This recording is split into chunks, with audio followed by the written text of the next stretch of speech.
Following discharge from the service and while pursuing a degree in meteorology from Florida State University, he was contacted by the National Oceanographic and Atmospheric Administration, NOAA. They were looking for a meteorologist that had a background in radar, that would be willing to fly with the hurricane hunters out of Miami and didn't get airsick.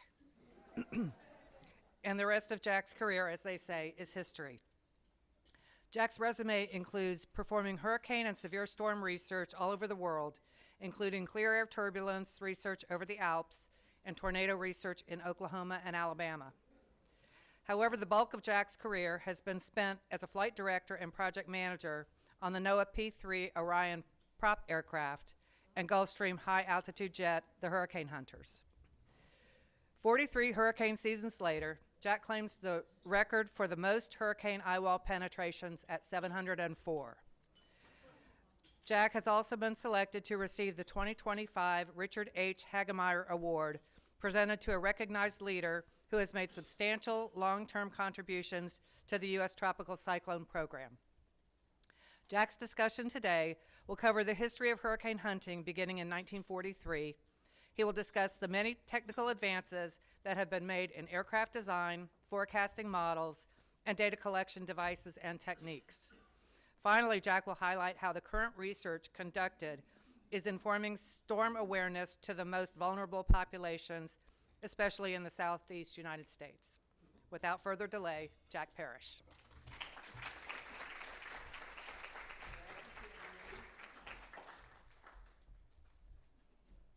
All right, 2 housekeeping things to get started. The first one is, while I am speaking today, I'd like to pass around 2 drop sondes. A drop sonde is an instrument, we call it an expendable probe. We drop it from the aircraft. It goes down and does some incredibly important measurements, and it hits the water. We never hear from it again. It sinks to the bottom of the ocean 4,000 meters below. The reason I'm showing you 2 is one of them is bigger than the other one. So you can kind of guess which one is older tech, which one is newer tech. And you know what? We're very close and on our way to having these kinds of instruments that are, maybe this size, maybe the size of a pencil. This is what happens when really brilliant engineers get together with really important scientific needs and everybody puts their heads together. So we might relatively soon be scattering these things all through these storms, almost like sort of what you would see in one of those Twister movies, except in our case, going from the aircraft down rather than from the back of a pickup truck up. So I'm going to pass these around and spend as much time as you want looking at them. Just they're only about $1,000 a piece, but no worries if I don't get them both back. Anyway, let me do that, and then we'll get rolling here.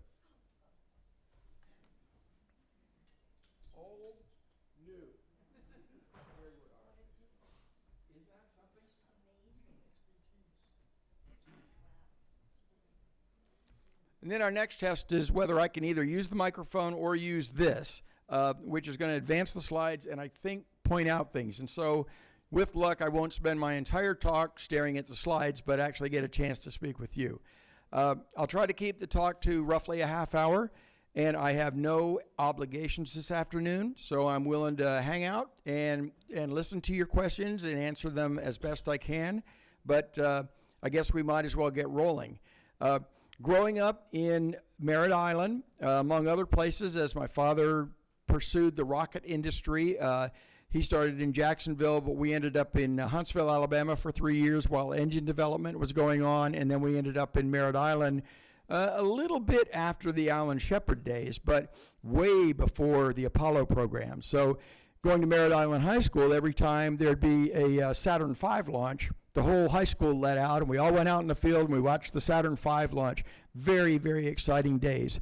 And as I was telling at my lunch table there, and thank you very much for the delicious lunch and for the fantastic invitation here. Let's see, where was my train of thought? Oh yeah, there were only 2 professions that I knew of that no mere mortal was going to ever be lucky enough to have. One of them was astronaut, and the other one was a hurricane hunter. I knew somebody did this because I remember even when we didn't know where the hurricanes were going, we knew there were some crazy people out there flying in them. Somebody was out there measuring these things and getting some information back to us. It was often too little too late. We'd have a hurricane, as my sister Cindy was saying, we'd have a dark black cloud about to come over the house, and that's about all we knew about how bad the weather was going to be. But somebody was out there getting us at least some information, some warning on that. And these were these wild people who were in airplanes. So what I'm going to do is talk very, very briefly about the history of hurricane hunting, go from there to what I consider what is very important to me, which is some of the most up-to-date products and improvements that are coming out of the National Hurricane Center that each one of us can use. Certainly any one of us that has internet, we can use these products at any time of the day or night, so we don't have to wait for the 6 o'clock news. And then I can go from there to technology. And in the end, any questions that I can have fun with you all with is so much more important than anything I'm going to say. So anybody wants to break in, anybody wants to say, knock off the stupid slides, Jack, let's talk, let's do that, okay? So with no more ado, I'll start here with my intro slide. I do now work as a contractor for NOAA. And I actually, for the first time ever, did not fly in the 2024 hurricane season. I live over in Tampa, so that's good because I was able to batten down the hatches with my wife for 3 different hurricanes. And she was normally the war widow who was taking care of the kids, making sure the house was secure. And I was off in a hotel room in New Orleans or over in Houston or something like that. So this retirement thing ain't so bad. I'm kind of all for it now. If I don't ever have to fly again, I think I have done my part. So anyway, the intro slide, it depicts what is the current state of hurricane hunters. In the background is the this is the NOAA P3 4-engine turboprop. And what you notice is a long probe that sticks out front. That's for turbulence measurement. A big M&M radome under the bottom. That's for 360-degree looks at the weather all the way around the airplane in radar. And then a tail cone in the back. And that's a Doppler radar that does essentially CAT scans of the bad weather that we're in. But let me move along here and let's see if I can work this device. Okay. So we're going to go into the history of hurricane hunting. As I got ready to retire, I realized a really cool factoid, and that was that my career spanned slightly more than half of the time that human beings had been doing hurricane hunting. Well, that's pretty cool. So we really haven't done this for hardly any length of time at all. Here's the man, Lieutenant Colonel Joe Duckworth. And his story is a little bit controversial because I've read about a half dozen write-ups on it. And the one that I want to believe is that Joe I'll start it this way. Joe did 2 really, really important things in aviation. And I can argue pretty persuasively that the second most important thing he did was he was the first hurricane hunter. And to explain that comment, when Joe was a trainer of World War II pilots early during the World War II period, and at that point we were losing scads and scads of pilots in training. They were never getting over to the theaters. They were never taking on the Axis. They were dying in Texas fields and in Louisiana fields and all over the country in training. And Joe and another officer whose name I don't remember, they started to look at, okay, why is this happening? And the evidence they were coming up with was these people were flying into instrument flight rule conditions. They were flying into clouds, and they were losing spatial orientation. They were losing essentially their inner ear, their balance, and their airplanes were getting out of orientation such that they were stalling and crashing and flying into the ground. And I didn't know this until I read about Joe, but he worked with this other guy, an engineer, and they were the first ones who put the flight instruments on a panel in front of the pilot. Up until this time, you had to look at your altimeter over here, you had to look at your airspeed indicator over here, you had to do so many silly things in order to try to use instruments to keep yourself flying. So these pilots, they weren't willing to do that, so they just keep looking out the window. And when you're looking out the window and you can't see anything, in no time at all, you're upside down and you don't even know it. And then the next thing is you're dead. So this is what he developed, and he was in Bryan, Texas. The airplane that they developed this on was the AT-6 Texan. This is the first airplane of a trainer of its sort that had all of the necessary instruments right in front of the pilot in the instrument panel, so that they could fly for minutes and minutes and minutes and maybe even hours and hours without ever being able to see anything out of the window. They could use the artificial horizon. They could use their climb rate instruments. They could use all kinds of instruments to keep the airplane perfectly safe. And not only that, get it from A to B, do that sort of thing.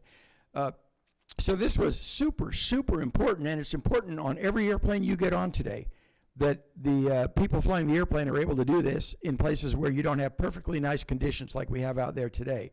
So I would argue strongly that that's his biggest contribution. But Colonel Duckworth was training a bunch of Brit pilots, and they were evacuating the air base at Bryan, Texas, which is relatively close to Galveston, Houston area.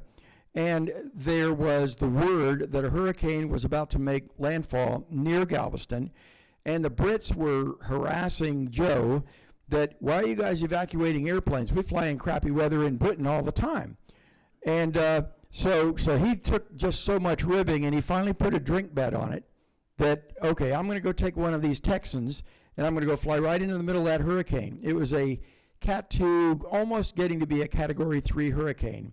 So he goes off, he gets in his airplane. This is totally unauthorized. He thought about using a B-25 because they had some, but that was a little too much overkill. So he jumps in the airplane with a navigator, and they go off and fly what they ended up calling the surprise hurricane of 1943. And he went right into the center. His description of going through the eye wall, which is where all my exciting stories come from, was like being a dog in a bone in a dog's mouth. And so he goes in there with the navigator. They spend some time in the center. They go back and land. The bet is won, and this is good. However, the staff there at the air base doubted him. They said, "Well, you're not a meteorologist. You're a pilot, and the guy you flew with was a navigator, and you both are telling us this crazy story." But they had a base meteorologist. So, same day, slightly later, the meteorologist gets in the airplane with Colonel Duckworth. They go right back in the same storm. They spend time in the eye, and they come back, and the rest is history. It was irrefutable proof that a silly little single-engine trainer could survive those kind of conditions. And if that could do it, then modern-day aircraft, or even the bigger aircraft that were associated with World War II, they would end up doing just fine in that environment to some degree. So carrying on the history, this is the sad part of the story. This is Snow Cloud 5. Snow Cloud 5 was a P-2V Neptune aircraft. During this period, the Navy was handling the hurricane hunting, and we've always had arguments about, in my time, that we need 4 engines. We need that many engines. Well, not only did Colonel Duckworth do it with 1 engine, but the Navy did it with 2 in a P-2V for quite a while. But this crew, based in Jacksonville, they flew down to Guantanamo Bay. The next day they were flying a storm that was southwest of Jamaica. They went into the center of the storm, and they were never heard from again. There was a 3-day search that covered I think it was like a 10,000 square mile area, and not a trace of them was seen. And at that point, we didn't learn enough, but the way the Navy used to fly, because we didn't have hardly any kind of usable radar, was we flew looking down at the surface of the ocean, looking at the direction of the wind streaks, and then flying perpendicular to those so that we would end up working our way into the center of the storm. There's a big problem when you get to the eye wall. The cloud base keeps dropping lower and lower and lower.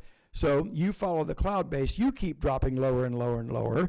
And then at this area of maximum wind, this is a place where you get such an enormous amount of sea spray that telling where cloud is, where is spray, and where is ocean. And so it's very, very easily imaginable that Janet, which I believe at the time was a Category 4, and the next day it became a Category 5, so it was intensifying at the time, they might very well have flown the airplane right into the ocean while just following standard procedures. This is the only hurricane hunter that's been lost in the Atlantic.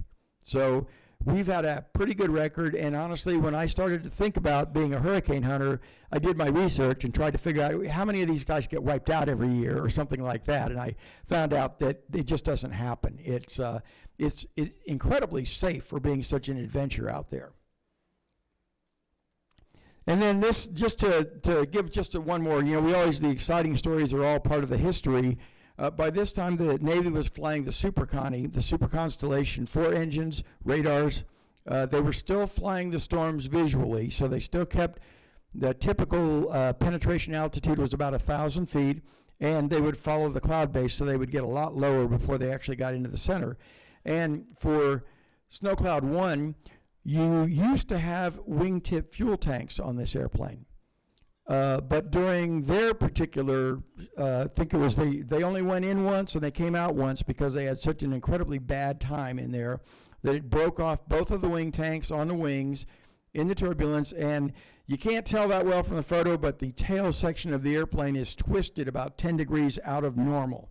So there was that much twist. They had people who were seat belted in, that they broke the seat belts. They had people flying about the cabins.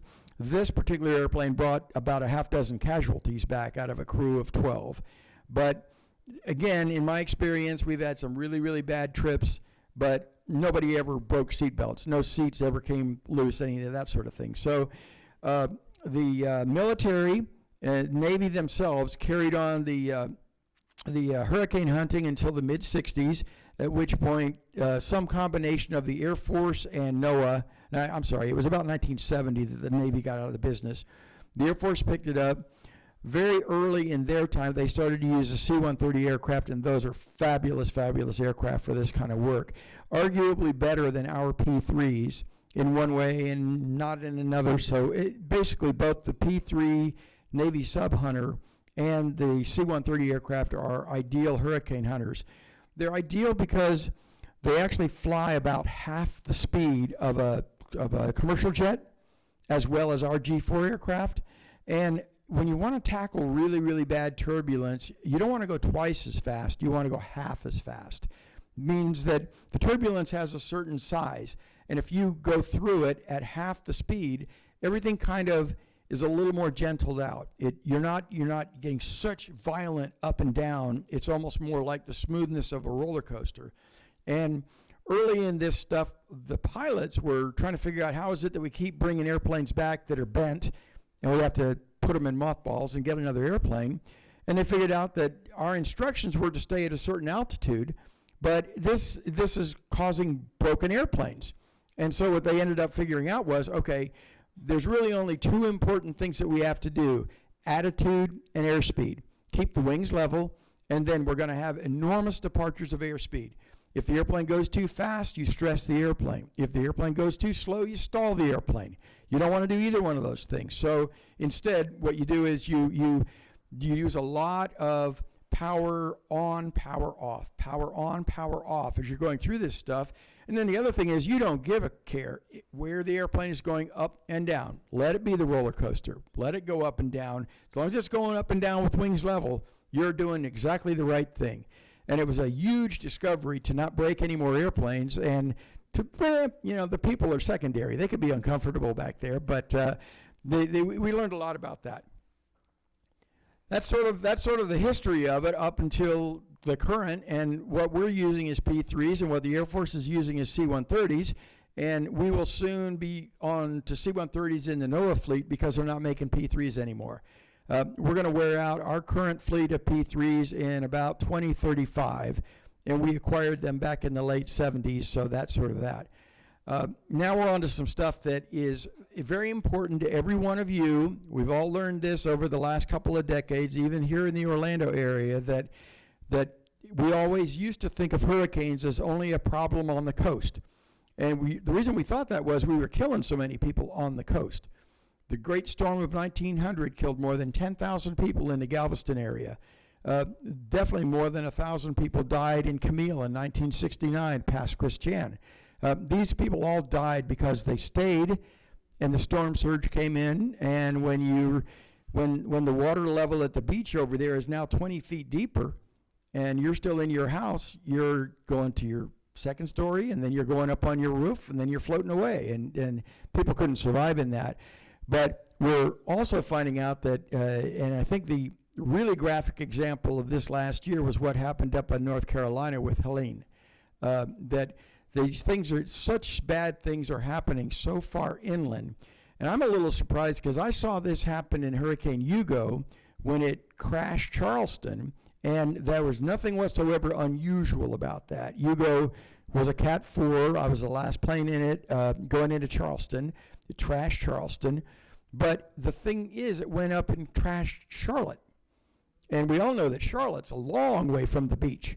So I think we really should have caught on to this a little bit faster, but we are catching on to it. So my topics here that I'm not going to bore you with too much, but when I started flying in hurricanes in June of 1980, the Hurricane Center would not put out a forecast for a hurricane more than 3 days in advance. That was it, 3 days in advance, 72-hour forecast. We are now at the 7-day point with decent accuracy, and there's talk of a 10-day forecast. So in one guy's career, that's advancement. One of the things that I used to be able to, one of my chestnuts giving a talk was, well, we're really good at track, but we're not good at intensification at all. The two most important questions you need to know when a hurricane is coming is, where's it going? How strong is it going to be when it gets there? Over the years, I could always show graphs of here's how it's improving as the years are going by, but this one about how strong is it going to be when it gets there, it kept being a stable problem. It was nonstop. In the last 15 years, enormous strides have been made, such that as a storm as recent as Milton, the last big one, it went through 2 cycles of rapid intensification where it went into Cat 5. It went below 900 millibars, which is a really low pressure. And in both of those cases, it was forecasted almost to the hour of when it would happen based on what we now know about rapid intensification. So I think that when we're seeing hurricanes coming to Tampa, coming to Orlando, coming to Cape Canaveral, wherever, that when they say expect a 965 storm, that's about what you're going to get. Maybe you're going to get a 970, maybe a 960, but you're going to get pretty close to what they say. And it was not that way even 15 years ago.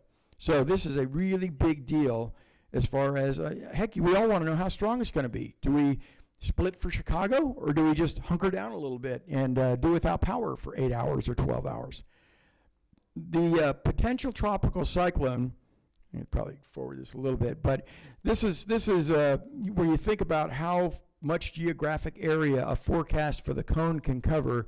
You didn't see anything like this back in the old days. You saw a little tiny cone or maybe a few dots of where they thought it was going to go. Now it goes all the way from landfall to the Great Lakes to out in the Atlantic. And the products that are generated, and you can get them it's either like every 3 hours or every 6 hours, depending on the degree of threat. You get them more frequently when the threat is getting close to landfall, is percentage probabilities of whether you're going to be seeing tropical storm force winds in your particular location. And my favorite, which looks like heck, it's not a real pretty looking product, but I love this one because this one tells me when to bring the lawn furniture in. It's a fantastic product. It says most likely arrival time of X strength of wind, tropical storm force wind, hurricane force wind, that sort of thing. So, heck, because one of the problems of good media is you can doom scroll hurricanes for 2 weeks in advance when they're out in the middle of the Atlantic, and you can kind of live a stress level that you really don't want for that length of time. But I take a product like this, and this thing tells me I can forget about this storm for the next 3 days. But on day 4, I better be bringing in the lawn furniture. And I'm finding these to be very useful products. They're right there on the National Hurricane Center homepage. So when you do know that there's a storm coming to Florida, take advantage of these products. They will really help you decide whether you need to do anything and when you need to do anything. I really like to have a nearby hurricane where I don't have to do anything. Dorian was a great example of that. Super Cat 5 trashing the heck out of Grand Bahama Island, and yet people on the east coast of Florida, I mean, if you know where Grand Bahama Island is, if you leave West Palm Beach and you drive your boat 60 miles straight to the east, you're going to hit Grand Bahama Island, West End. That darn Cat 5 was sitting directly over Grand Bahama Island. There weren't tropical storm watches on the east coast of Florida. That's how good the forecasting is getting. So the good news part of that is it's really good to know when you need to be worried about something, and it's just as good to know when you don't need to worry about something. No more of this cry wolf stuff. Hurricane Floyd went on an identical track to Hurricane Dorian. It never did make landfall until it went up to Hatteras, Cape Hatteras, and they said it ushered this phalanx of evacuees up I-95 over a little bit to 75 all the way to Chicago. Now that's nuts for a storm that isn't even going to make landfall in Florida, but we didn't know. Our forecasting was not that good. And then this is my favorite new product, because this one, it's a little hard to interpret it. This one happened to be for Ian, the one that trashed Fort Myers, and it killed too many people there because too many people did not evacuate, even though they certainly had plenty of time to know that they should evacuate.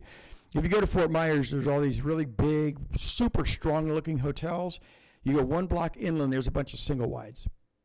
I didn't know that. I went to Fort Myers a lot, but I never realized that when I went to Fort Myers Beach, that there were a whole bunch of single-wide mobile homes.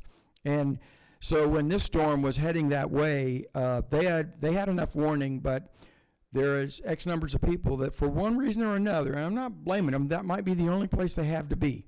A lot of people, it would be crazy before I had my first puppy. They'll stay there to protect their pets. And they'll drown on their mobile home because they're in there protecting their pets. And the sadder part of that story is the pets drown too. So you got to come up with a better answer than that. But what's different about this is a typical graphical product of a major hurricane that's going to make landfall in Florida. But you'll notice it's got some colors that go all the way across the state. And as I like to say, if you're in the red area there, you're probably going to go for about 2 or 3 days without power, which means unless you have a generator, all the food in your refrigerator is going to spoil. And man, are you going to be miserable because you're in there with no air conditioning, like I said, without a generator. If you're in the blue area, you're probably going to get 6 hours without power. If you're lucky, maybe 3. So the one thing, and this is the hardest thing that I have when I weather a hurricane personally, is maybe 5 minutes after the power goes out, I want to open the refrigerator and get a beer. Don't do it. Don't do it. Don't do it. No.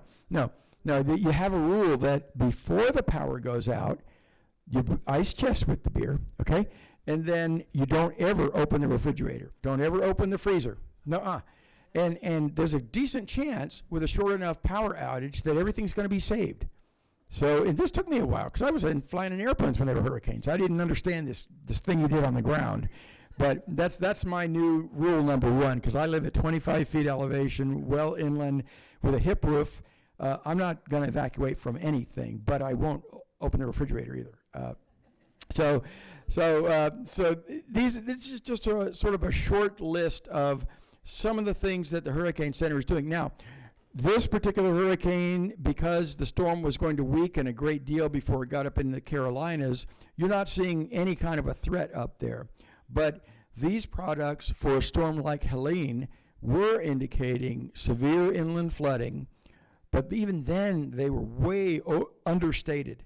When I saw some of the photos and the videos, I saw interstates that were turned into rivers in the vicinity of Asheville.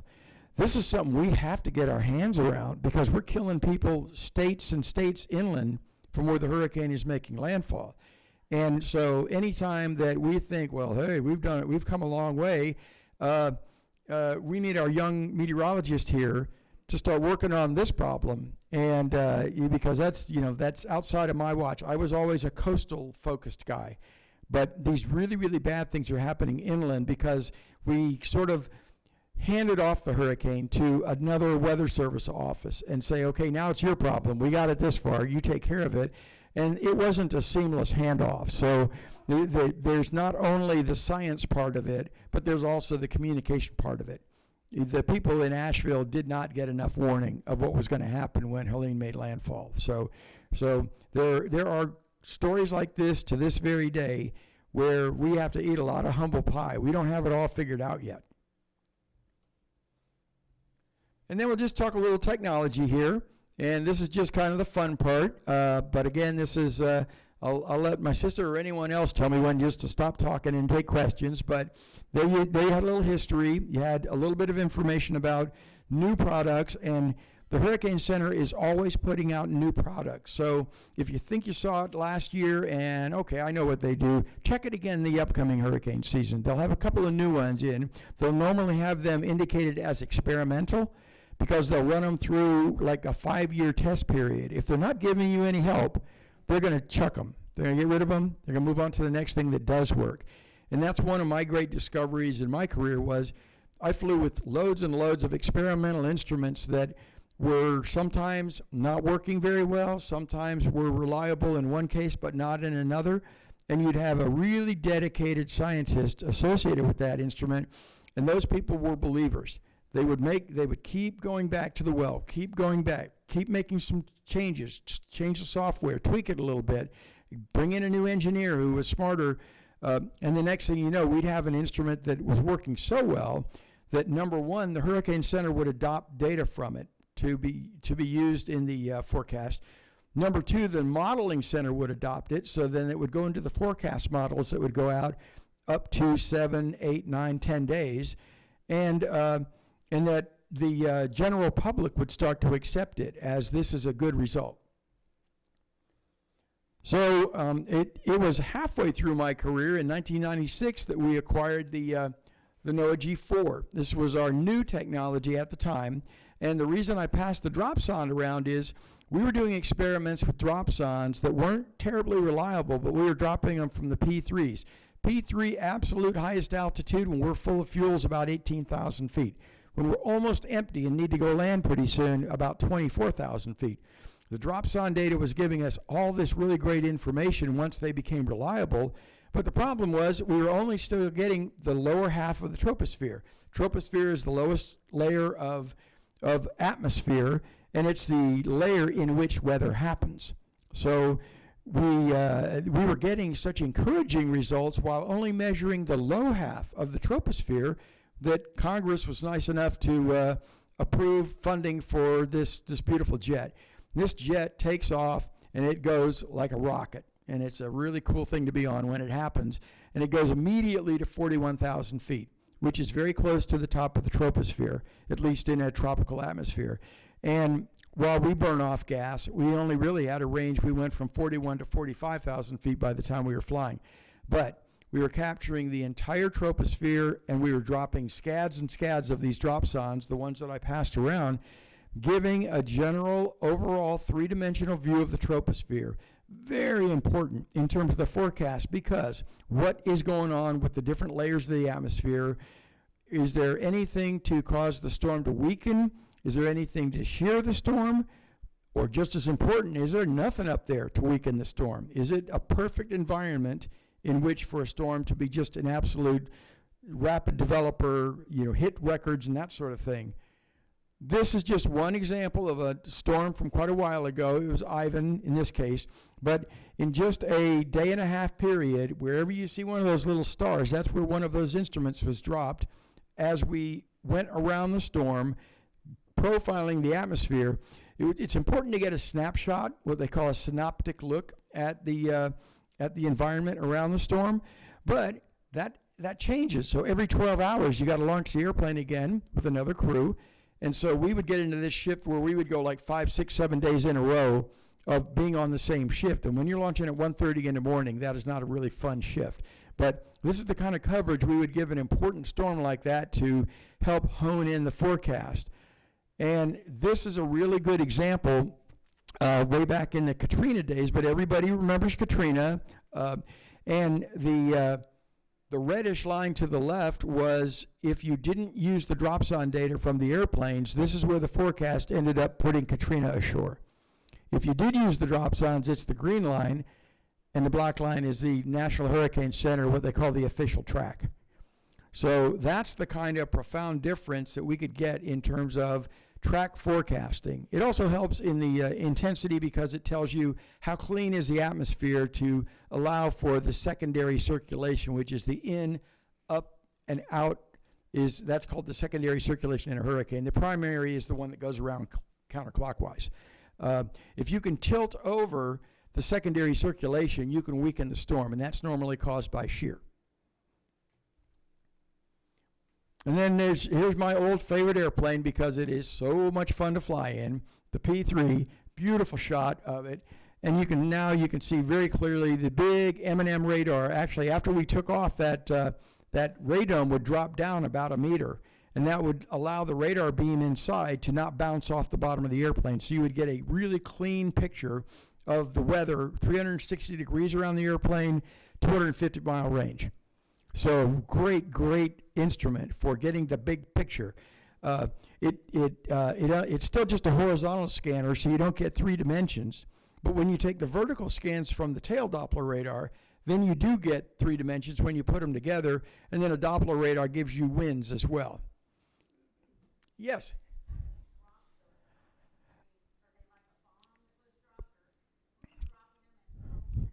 That's a really good question. In both of these kinds of airplanes, we pressurize the cabin. So, and in an airliner you fly in, the cabin is pressurized. The pressure outside might be 400 millibars. The pressure in most cabins in a commercial airplane is about 850 millibars. So much higher pressure inside the airplane than out.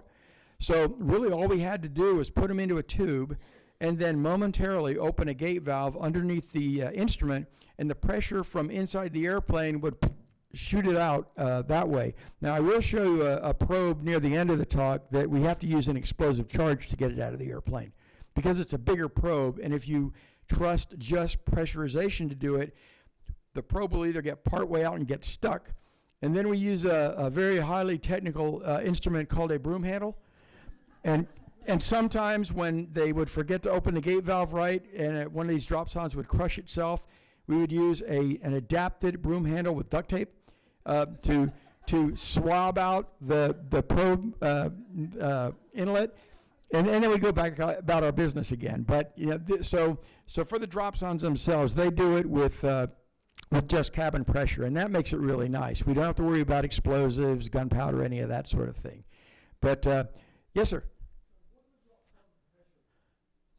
They will come out of the airplane, they go down, they hang off of a parachute, they drop at about 13 meters per second. They actually drop faster in the thinner atmosphere up high, and then they drop slower as they get into the thicker. So you could imagine it's a bit of a difference there.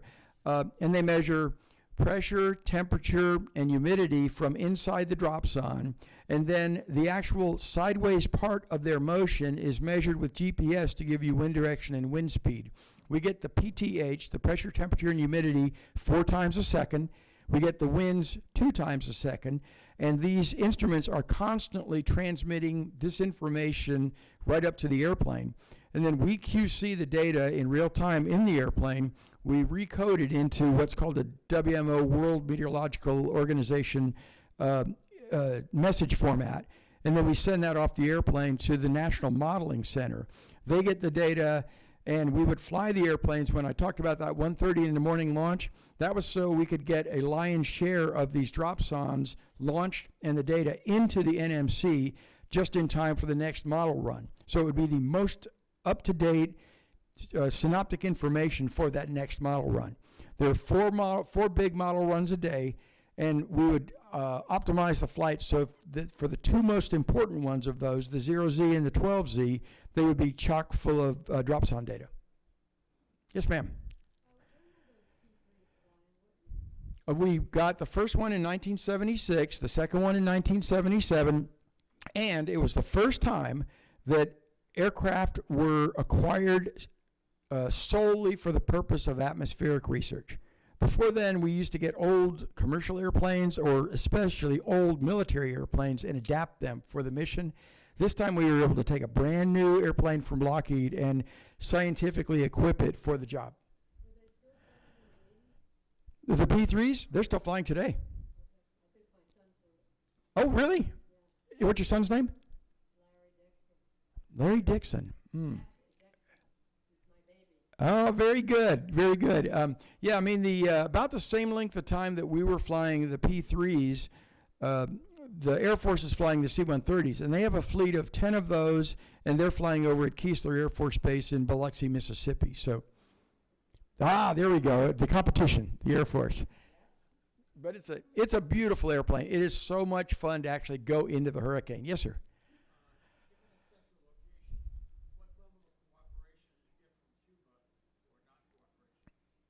Can we have another talk about that? I can give you a short answer on that, and that is, and this, I always took humor at this. If there was a hurricane that was aiming at Cuba, you wouldn't believe the amount of cooperation we got from Cuba. If there was a hurricane where we needed to get an overflight over Cuba in order to get to the hurricane in an effective manner and spend more time in the storm environment, take your coin and flip it. Sometimes we got good cooperation, and a lot more times than I want to remember, we had to go around one end or the other of Cuba because they would just say no. But because we were NOAA, Department of Commerce, we always got more cooperation than the Air Force C-130s who were DOD.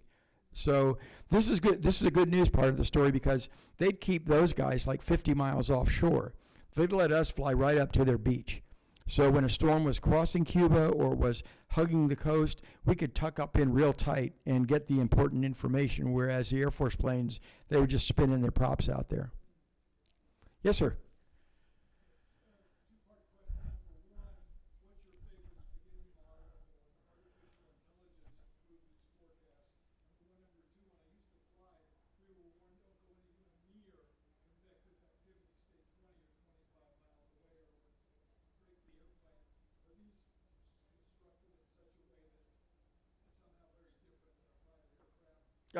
Those are both great questions.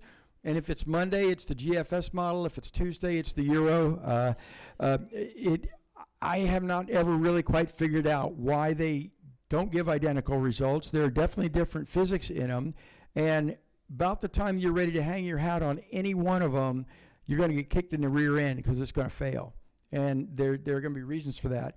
The state 25 miles outside of, pretty darn good rule for the G4, completely ignored on the P3. Yeah, we did. And the difference is this, that Florida kinds of thunderstorms and the kind of thunderstorms that we encounter in hurricanes, they are simply not as dynamic as anything we would see out in the Midwest. And in fact, there was a period where they realized they were losing airplanes. Pilots were going into bad weather and out was coming shredded aluminum. And the reason was a huge amount of pilot training was done in Florida. So they were tackling Florida thunderstorms to some degree or another. I mean, maybe perhaps not the worst ones, but they were tackling some of them. And then those guys would go out to Oklahoma and say, oh, I saw something like that in Florida. I'm going to go fly through it and, shredded aluminum. So we learned by the science of it that the 60 meter per second updrafts and downdrafts and the softball-sized pieces of hail that are in a supercell out in the Midwest, no airplane's going to come through that in any kind of good health. And we just don't have that kind of stuff here in Florida, at least so infrequently that it doesn't bring down airplanes very often. So we were not reinforced in any different way than a Navy P-3 in terms of the wings or the main flight surfaces. The only thing we did was we had a different floor. So the floor was a little bit reinforced so that when we went into zero G, you wouldn't have whole computer stations coming unglued from the floor, because that could be a heck of a hazard if you had a whole console bouncing around. My favorite airplane, NOAA 42, Kermit, it was the one that went through Yugo in '89, and they lost control of the airplane for a little while. They also lost an engine. And we have a subway bar, just like if you were on the subway or on a bus, you hang on to the bar. That subway bar's got about a 1 foot deep a dent in it. And what happened was we had a big 100-pound, 20-person life raft. The life raft was well tied down with straps. The thing is, it was tied down very well on top of the life raft, but it only had a fairly small strap on the sides. So when the airplane went into severe turbulence, the side loading back and forth tossed the life raft out from under its webbing, and then it went up to the overhead and put this 1-foot dent in this galvanized steel pipe that ran up there. And you know what we did? We left that thing there as a reminder. We left it there, and we do not have a plane side briefing, the last briefing we have before we crank up the engines and go, where we don't point at that thing. Say, remember, that can happen today if we don't remember. I don't know anything about AI. That is, I'm sure it's going to become a big deal in upcoming generations and upcoming, gosh, I don't know, whatever. But it really wasn't part of my time. And I think I'm glad of that because I'm an old analog guy. I mean, I can barely do digital. So AI, oh my God. I mean, it's bound to be a better flight director than I ever was. Amy?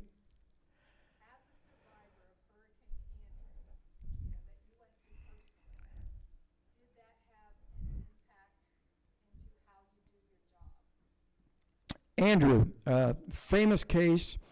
We were flying it when it was east of the Bahamas. I was flying with a brilliant drop-son engineer, scientist named James Franklin, an MIT graduate. And James is taking in the data. He's one of these guys that can analyze data in real time, put together a whole weather chart. Comes up and taps me on the shoulder and says, you know, Jack, this storm, because of the big high-pressure area north of us here, this storm can't go one more minute north. A minute is a mile in latitude. So this storm cannot go one more mile to the north. There's only one way it can go, and that's straight west.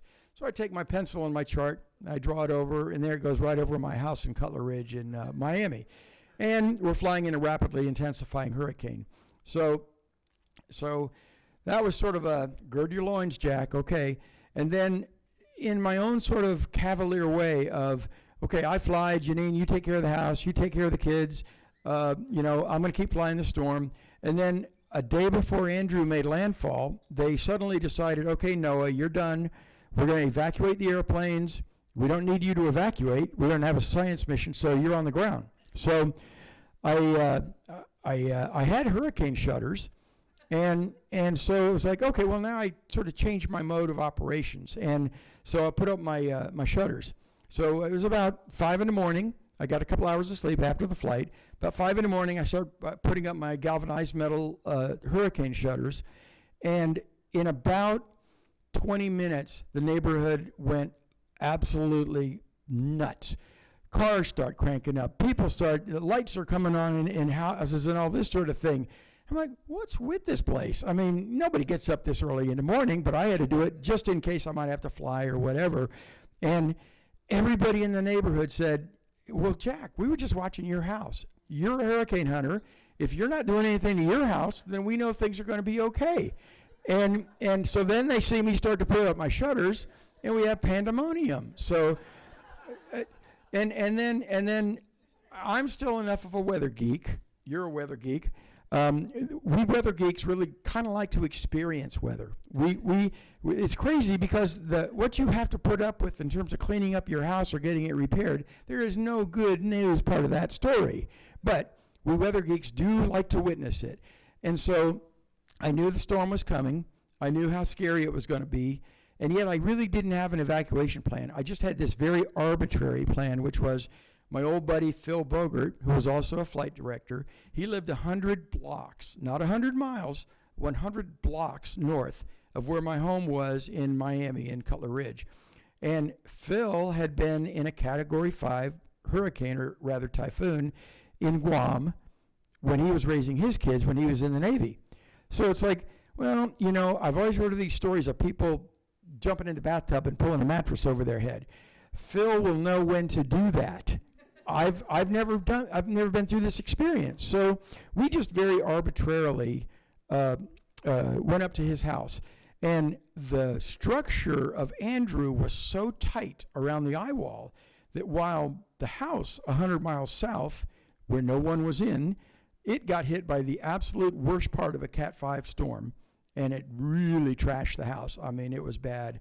That up at Phil's house, which was fairly close to the Miami airport, we had about 100 knots of wind. So we had the big banyan trees came down. It was still hard to navigate around in his neighborhood. We were the first car out on the Palmetto Expressway that morning to go down into Cutler Ridge to see what had happened to the house. And it was just devastating. And that word is way overused in the media, but we went into what was Whispering Pines. That was the name of our community. And I could not figure out which roads I used to drive on in order to get to my house. Nothing looked familiar, obviously, no street signs, none of that sort of thing. And I got into the house, and my neighbors were crawling out of the rubble in their house next door, and they didn't know who I was. And I said, Lacey, this is Jack. Lacey, we've lived next door to each other for, like 10 years or however many years. It's Jack. And he just had this look. And I came this close of a capricious decision to write it out in that house because maybe I didn't have a plan, but also maybe because I wanted to see what it was like to go through a Cat 5. And I did come to realize it like that I would have put my family through that. And they might not have recognized me. And then the funny part of that story was everything in the house was messed up. I mean, all the roofing came off. One chunk of the roof came off so that everything in the house was wet. Everything was inundated. There had been so much blowing salt spray that any of the clothes that were on a metal hanger now had rust stripes on them because the salt spray caused the hangers to rust instantly. And while I looked at it and said, well, geez, we don't save anything here. Janine is enough of a good Yankee housewife that she gathered together a very few things that she thought she could salvage, put them in a little baby swimming pool right in the middle of the living room. And, of course, by now the hurricane was out in the Gulf and it was blue skies and that sort of thing. We went back to Phil's house and had some supper, came back a little later that evening. The roof had fallen in right on the baby pool. And so that was sort of like, you know what? You're still alive. The two boys are still alive. I'm still alive. And we really aren't going to worry about what was in that baby pool. So that's a very important lessons that I took. But I'll tell you what, I never flew a hurricane that was heading toward a populated area that I was like, oh, wow, boy, this is going to be good for our budget. No, it's a heartsick feeling when that sort of thing is happening. Over here.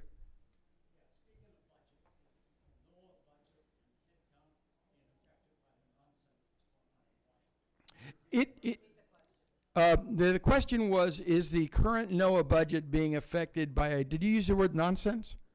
Yeah, the nonsense that's going on in Washington.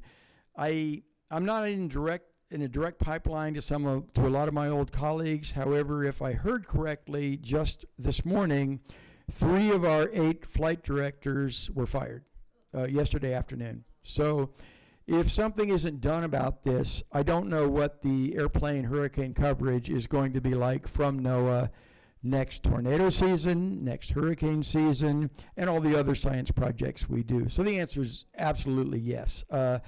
There has to be a little more reason that goes into this, and if you're gonna ask me to get on my soapbox, businesses quite often have sort of a model of, if you're the last one in, you're the first one out. So someone who has not been working there for more than a year and is outside of their probationary period, maybe you can afford to lose a couple of those people. Yeah, you got to replace them eventually. Yeah, you've lost some investment on training. But the other part of what is happening right now is when I would qualify on the G4 as a flight director, then I would get a promotion, because I was now someone they could trust to take the G4 out there from a meteorologist's point of view. We didn't fly the G4 in as bad as severe weather as we flew the P3.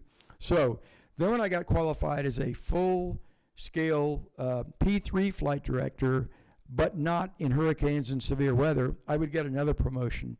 And the last big promotion we got was when we became a journeyman flight director, where we could fly in any kind of severe weather, and the rest of the crew trusted us to be able to do our part to keep the airplane safe. I would get another promotion for that. At any one of those junctures, there would be a 1-year probationary period. And so the laziness of the current administration is they're targeting those people as well. So that would have been 3, 4, 5 years worth of my training that would have been thrown in the garbage can just for the sake of showing that we made a cut of this order of magnitude. So no, it is not a wise way that things are going right now. I think reason has to come around. I cross my fingers. Yes, sir.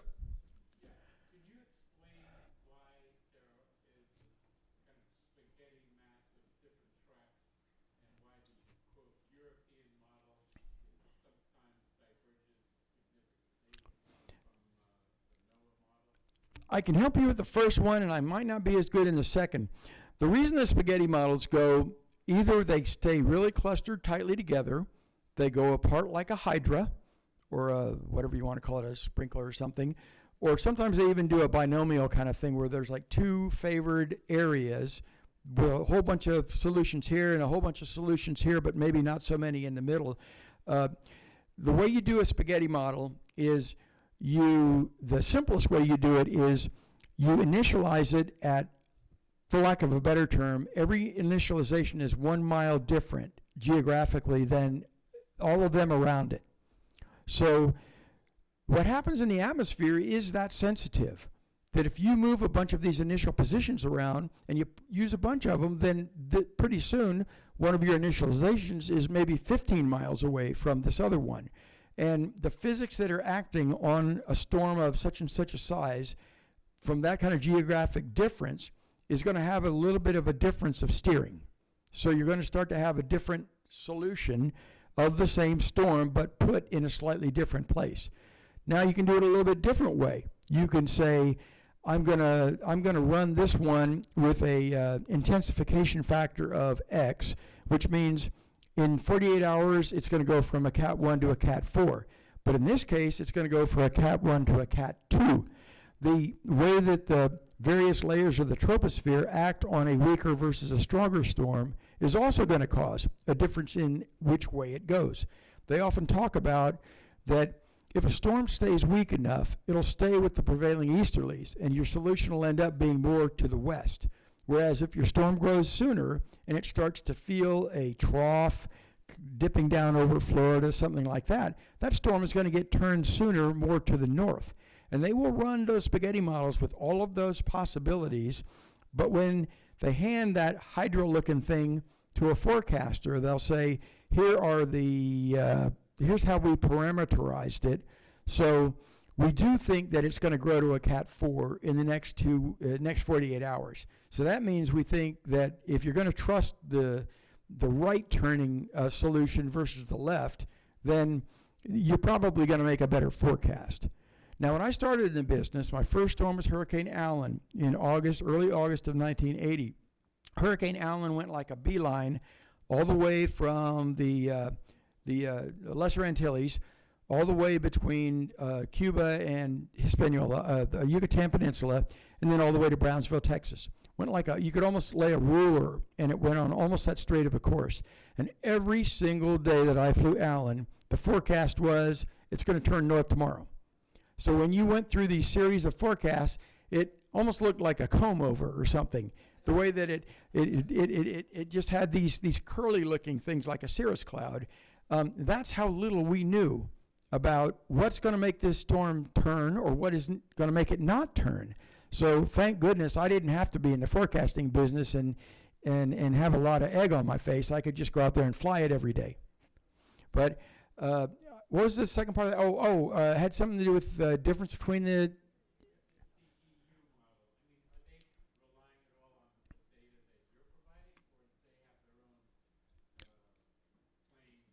No, our data is just as free as the government data is to Channel 10. All of it, and when I say free is not a good word to use. It's kind of like a free dog. Free means that you paid my salary as a taxpayer. I went out there and got in the middle of that storm and sent back all that important data. But then, at that point, that data was shared with everyone, and I'm including the Cubans, even if they were being hostile to us. We still didn't, only in the big wars were weather data not shared. And in fact, the story of Colonel Duckworth, the reason that was so interesting and the reason it was called the surprise hurricane was there were ships out in the Gulf that knew there was a hurricane out there, but they had to be communication dark because of the U-boat threat. So they were not sending information back to the weather offices in Washington and in the Houston, Galveston area. So the first real hurricane data they got was from Colonel Duckworth's airplane.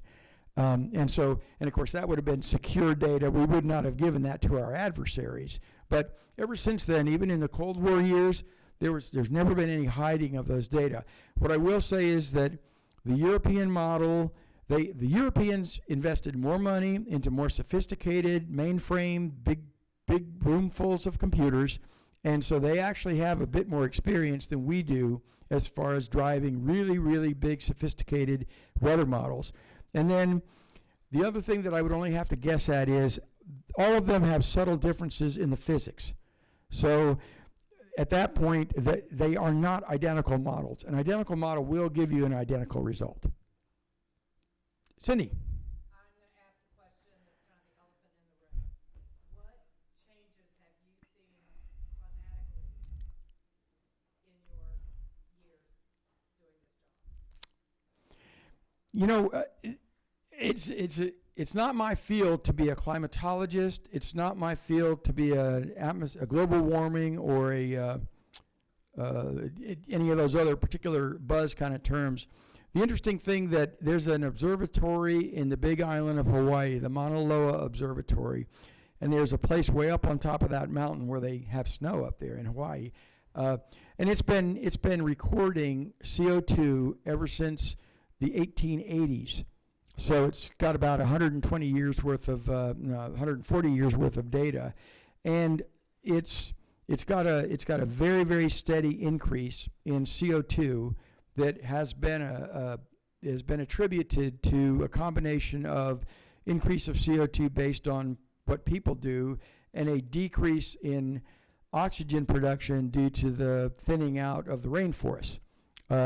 And the interesting thing about this data set is when you look at the time series of it, where it goes from 80 parts per million to 200 parts per million presently, superimposed on that very smooth curve is every year it goes up and down based on the seasons of the year. So those air masses that are going all the way from North America, going all the way across the ocean and hitting Mauna Loa, the observatory, you still can, from those data, you can see the seasons changing in North America. It really gives you a lot of faith that, hey, that's real data. That's not some sort of an anomaly. So we certainly can change our atmosphere. We certainly have that capability, and especially with enough people and enough chopping down of rainforests and stuff like that. However, when it came to any given hurricane season, I can't tell you for sure that I've ever seen storms get stronger. One of the first one I flew was the first time in the Atlantic Basin that we had gotten below 900 millibars. We got 899 on August 7th, 1980. Since that time, we got 888 in Hurricane Gilbert in 1989. And then this Milton storm that came along, it dropped down below 900 millibars twice in the course of about 5 days going across the Gulf. So you're probably seeing a little bit stronger storms. You're probably, and that probably has a bit more to do with oceanic temperature rise. Almost every season, as we get ready to see the seasonal indicators that are going to tell us what kind of a season do we have to expect, we're looking at the main, the MDR, the main development region, which is out east of the islands, and we're normally seeing an ocean temperature anomaly, a difference from the average of about 1 degree to 1.5 degrees.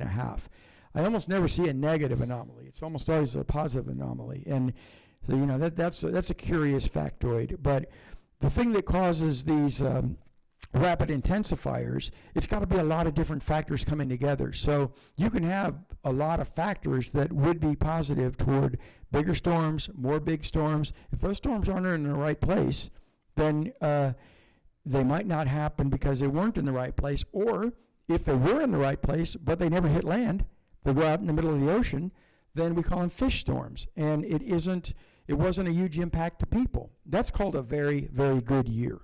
A very good year. I love it when I can work a pure storm out in the Atlantic, and the best thing we have to do is warn ships. You know, so that's not a great answer, but I don't think I've flown them long enough to see the real signal. Yes, sir. I've got to go because I have to go take an exam. I just want to say thank you for doing this. Of course, he's a student. You didn't spend this hour cramming. Just a quickie question. Yes, sir. You know, listening to you, I know you love your job. You're very knowledgeable. You have a fantastic memory. I don't remember what I had for breakfast yesterday. You remember all this stuff. I'm getting there fast. But let me ask you this. Why on earth are you suffering, even though there's a very low fatality rate, why on earth do you subject yourself to danger every time you go up in an airplane? I knew how important it was.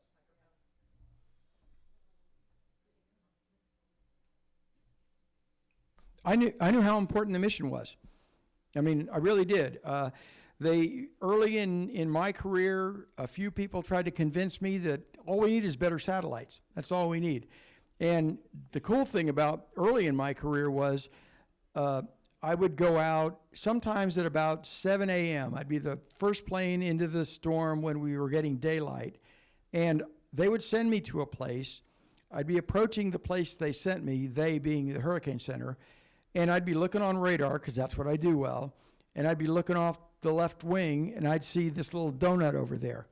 And it's 90 miles away from where they sent me. It's like, that's where it is.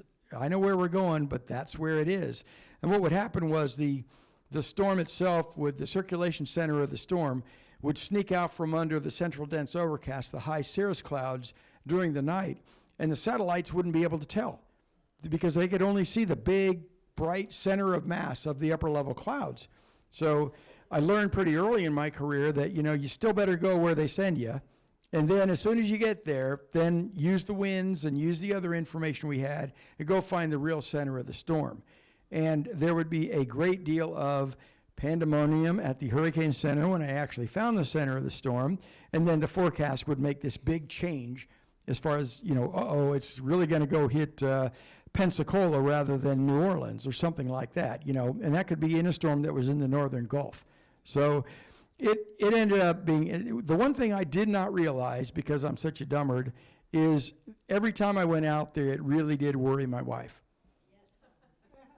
And she kept up such a good face about it that she just took care of the boys, and later on two boys and the little girl, and she'd pack my lunch and she'd help me get launching out there. But I just felt like truly I had learned, even when I got started, we only had lost one airplane.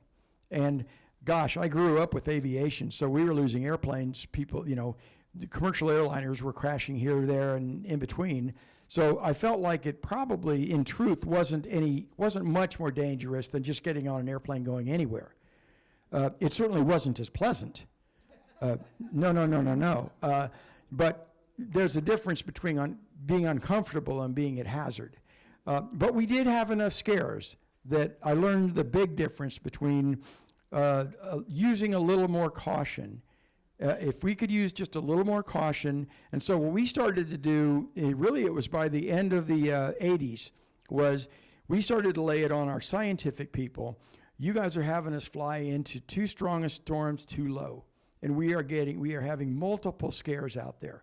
We're losing engines. We're doing damage to the airplanes. We're having cases where we're stalling, and then we're having to recover control of the airplane before we hit the ocean. This is unacceptable.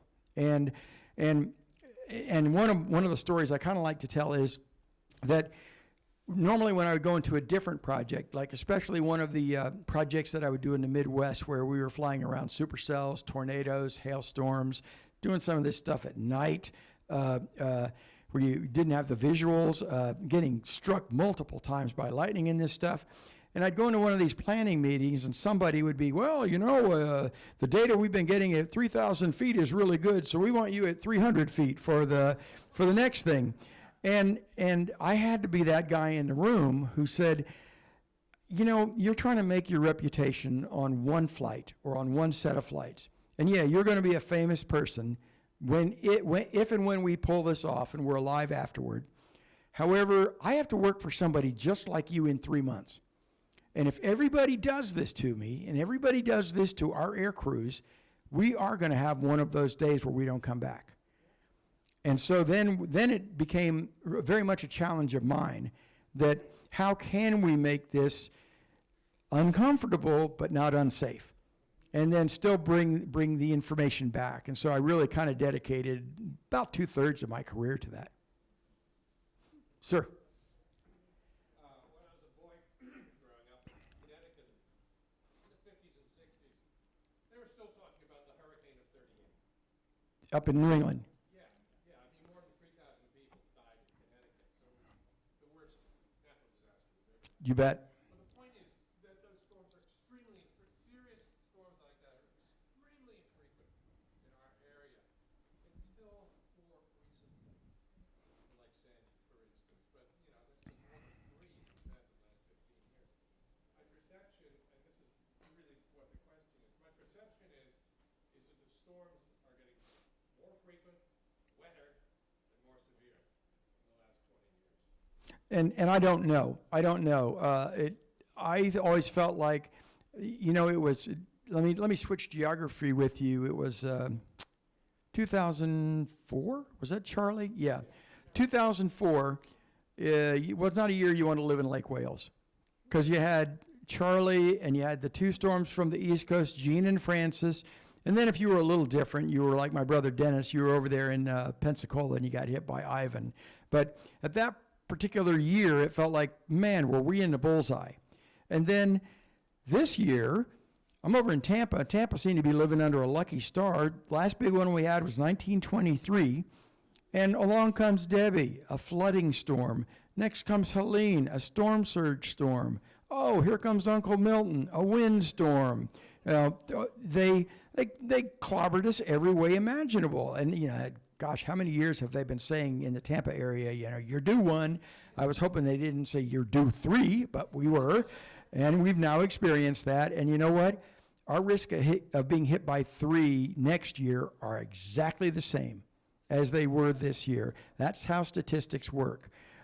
Speaking of New England and storms that come up the coast like that, my wife had actually weathered 2 hurricanes on the ground before I weathered 1.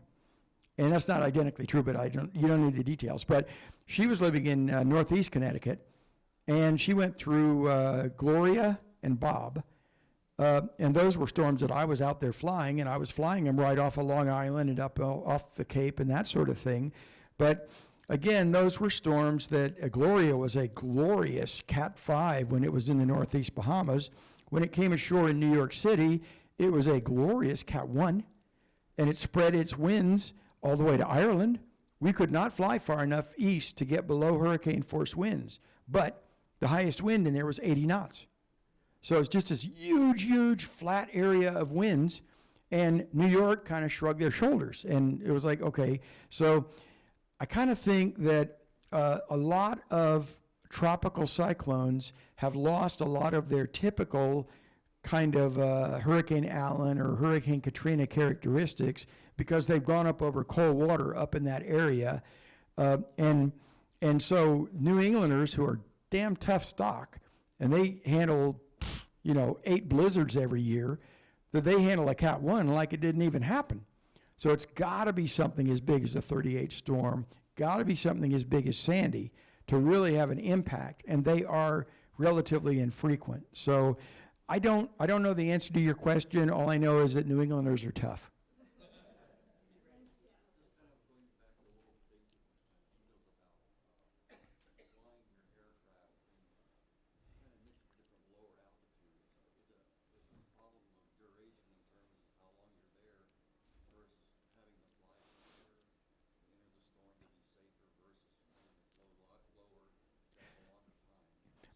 The quick answer is a few thousand feet, give or take, not a big difference. Now, the G4 does not work very well below 41,000 feet. It burns gas real fast. You don't stay out very long. You definitely, it's kind of funny, the way that we fly the P3, I can fly a Reco flight on a weak storm at 750 feet, stay out there for 10 hours. If I'm flying a Cat 5, we're normally never any lower than about 8,000 feet. It just makes a big difference as far as when you hit a real bad eye wall. We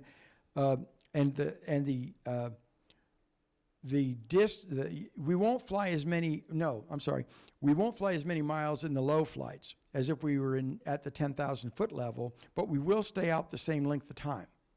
So it's really, the on-station time in the storm is what's most important. That's good, that's good. Yes, sir?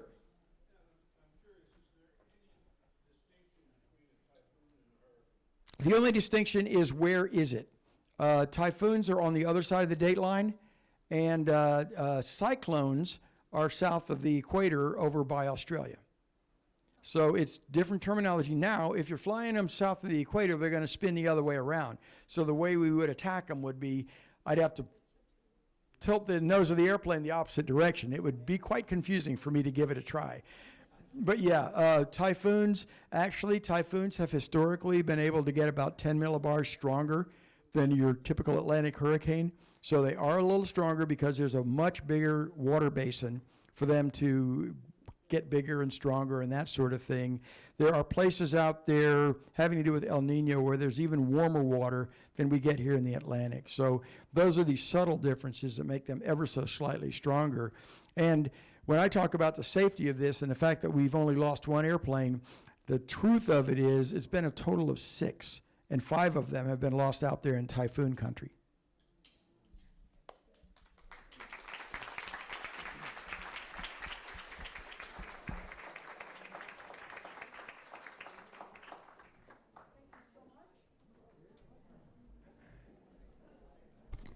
Thank you so much for attending. Thank you, Jack, for an amazing presentation.